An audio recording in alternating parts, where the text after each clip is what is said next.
چه چیزی تو عمق چشاته که من یک نگاه تو رو به یه دنیا نمیدم، که بعد از تماشای چشمای تو از زمین و زمان عاشقانه بریدم.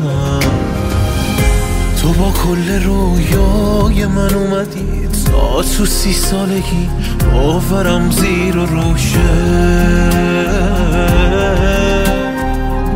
که زیباترین خط شعرهای من از تماشای چشم تو هر شب شروع شه.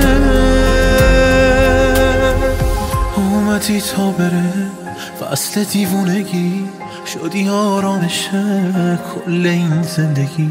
با تو هر ثانیه عاشقانه است برام، آرزوهامو هست کی به جز تو بخوام.